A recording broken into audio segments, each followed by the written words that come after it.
네, 그렇습니다. 그리고 저희가 항상 얘기하는 게 이 민주노총과 더불어민주당과 이 북한 이 관계성에 대해서 항상 얘기하지 않습니까? 이 사람들이 청부 입법에 정말 맛이 들려가지고 이상한 법안들을 계속해서 통과를 시키고 있습니다. 이 노란봉투법, 뭐 양곡법, 뭐 간호법, 이상한 법들을 자기들 단독 처리를 계속 해대고 있어요. 이게 다 왜 그런 걸까요? 과거에는 항시 이런 거 여야가 합의해서 처리했는데 자기들이 168석이라고 해서 이게 일방 독주를 하거든요. 이렇기 때문에 내년 총선 때 그러한 입법 독재, 입법권 남용을 못하기 위해서 이 민주당이 의석수를 와장창 줄여야 돼요. 이것은 그 유해 인간이죠. 유해 조수하고 똑같아. 예, 저 공항 같은 데 가면은 유해 동물 먹이 주지 말라고 붙어 있지 않습니까? 그런 똑같은 유해 인간 이재명의 사법 리스크를 덮으려고 이런 짓을 하니까 이런 것을 미리 알고 우리 또 자유마을 3,406개에서 나서서 바로 이렇게 다수당의 횡포를 막아서 국회가 정상적으로 돌아가는 게 어떻게 해요? 민주주의 제도를 자유민주 제도를 지키는 길이다. 이렇게 하기 때문에 3월 1일 날 나오는 여러분들은 애국시민이다. 여러분들은 올바르고 여러분들은 정의다. 이렇게 얘기할 수 있죠. 이제 북한에서 원하는 게 남한 사회가 어지럽혀지는 거 원하기 때문에 그거를 이제 지령을 민주노총에 보내고 민주노총의 청부 입법을 이제 민주당에서 들어주는 것 아니겠습니까? 그래서 저희가 이 노란봉투법에 대해서 또 설명을 안 하고 넘어갈 수가 없죠. 해야죠. 제가 얼마 전에 모 캠프 어떤 분들과 얘기를 나눴는데 정말 너무 화가 나는 거예요. 이 여당은 그래서 망하는 겁니다. 정말 그날 뉴스도 안 보고 이 노란봉투법이 뭔지 관심이 없더라고요. 저는 정말 너무 화가 났어요. 그러니까는 그분들이 하는 말이 뭔지 아십니까? 어차피 대통령이 거부권 행사할 건데 뭘 그렇게 말을 하냐고 하는데 이게 무슨 말입니까? 아니 그 무거운 짐을 대통령한테 지라 그러면 그 사람들 그러니까요. 책임감도 없고 무슨 사명감도 없고 그렇게 당을 운영하니까는 이 상황까지 온 거 아니겠습니까? 그러니까 3월 1일 날 애국 시민들이 광화문에 모여서 이렇게 하는 거예요. 국민의힘이 멍청하니까. 그러니까요. 총장님께서 이 노란봉투법에 대해서 좀 얘기를 해주세요. 왜 뭐가 문제인지. 노란봉투법 뭐냐? 이전에 대우조선에서 우리는 하층 노동자가 470억을 하는 게 인간적으로 이게 될 밤이냐 감성의 신파로 호소를 한 거예요. 근데 이 호소를 들어보니까 요번에 국정원과 경찰에서 민주노총의 경남지부를 압수수색했는데 간첩들이 뭐냐면은 대우조선에 투쟁을 지휘를 했고 그다음에 이 지령을 통해서 지휘를 했고 이 싸우는 이 투쟁 과정과 요구사항을 북한에 일일이 보고를 한 게 이번에 만천하에 드러난 거예요. 자통을 통해서 그래서 대우조선에서 이러한 것을 계기로 해서 민주당과 정의당이 노란봉투법을 통과시키려고 하는 건데 이건 역으로 얘기하면 뭐예요? 북한의 하명 입법을 하는 거예요. 북한 간첩의 지령을 법으로 맹걸어서 북한을 이롭게 하는 것을 민주당과 정의당이 해놓고 이것을 힘이 약한 근로자를 보호하는 것이라고 이렇게 강변하는 겁니다. 말도 안 되는 말 아니니까. 이 대우조선해양이 그때 파업하면서 손실이 8천억 가까이 나지 않았습니까?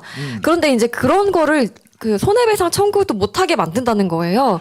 그리고 화물연대 같은 경우에는 사업자들 아니었습니까? 그럼요. 이런 사업자와 이 사용자와 근로자의 범위를 모호하게 만들어서 이 노동자의 범위를 확대하는 거예요.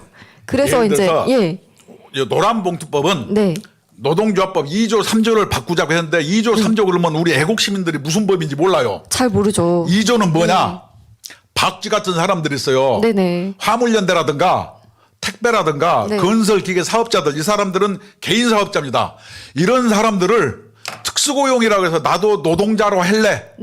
이래서 노동조합의 범위를 와장창 넓혀서 자기가 주장만 하면 노조예요. 그래서 이것을 합법적으로 노조를 만들어 주자. 이게 노동조합법 2조. 이런 거예요. 그리고 이제 그다음에 그 하청 그 사업을 하시는 분들까지도 이제 사업자로 하자고 그다음 두 하는 번째는 거잖아요. 예. 뭐냐면은 그 일하면은 전부 지휘 감독에 영향이 있는 사람은 네. 뭐냐면 원청이 사용자다 그러면은 예, 무슨 문제가 그쵸. 생기겠어요? 건설 현장에 큰 현대만 하나 있으면 되죠. 네네. 다 원하청을 수백 개가 되는데 일일이 이것을 다 자기 직원으로 해달라는 거예요. 네, 그쵸. 이것이 노란봉투법이요. 예. 두 번째는 뭐겠어요? 불법 파업을 해도 네, 책임을 묻지 말라는 거예요. 그쵸. 아니 그러면은 이게 법이에요? 막걸리예요? 그 손실은 결국에는 일반 국민들이 떠안게 되는 거 아니겠습니까? 그래서 이것이 네.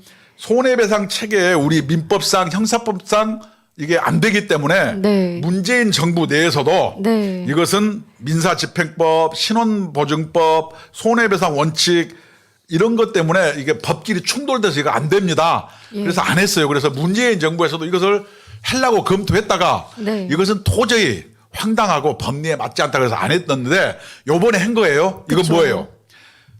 이것은 이렇게 안 된다고 했는데 한 것은 우리는 이것은 북한의 하명 입법이 아니냐라고 의심할 수밖에 없는 거예요. 왜냐? 수밖에 없습니다. 지난 문재인 정권 때는 노란봉투법 비슷한 것을 3번 발의했어요. 네. 강병원, 강은미, 임종성. 예. 이렇게 강병원, 강은미 정의당과 임종성 민주당의 국회의원 이 3명이 문재인 정권 때는 입법 발의했고 예. 요번에 윤석열 정부에 들어와서는 7명입니다. 이수진 민주당, 강민적 민주당, 네. 윤미향 무소속, 양경숙 민주당, 이윤주 정의당, 노웅래 민주당, 고민정 민주당 이렇게 해서 7건이 새 정부에 들어와서 이것을 합니다.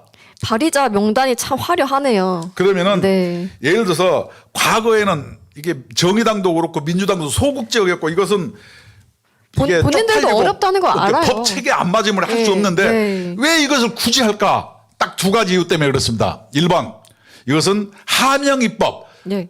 김정은의 그 요번에 그 하명 입법 때문에 그랬다는 추측을 하나 할 수 있고 두 번째는 뭐예요? 이재명 방탄 아닙니까? 그렇죠. 유해 조수를 예. 유해 인간을 이렇게 방탄시키기 위해서 네.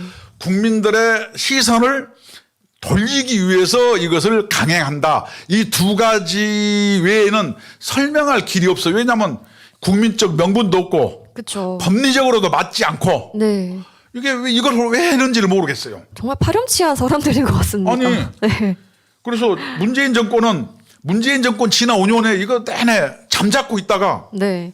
왜 갑자기 하느냐. 보시면은 이 지금 7건인가요? 네. 2022년 8월부터 11월 이 3개월 사이에 도대체 몇 건을 발의한 겁니까? 7건. 와, 정말 대단합니다, 이 사람들. 그래서 이런 사실이 지난 23일 날 네. 민주노총 경남본부 금속노조 사무실 압수했는데 네. 여기에서 대우조선 파업 준비와 현황. 그러니까 대우조선 파업이 뭐냐?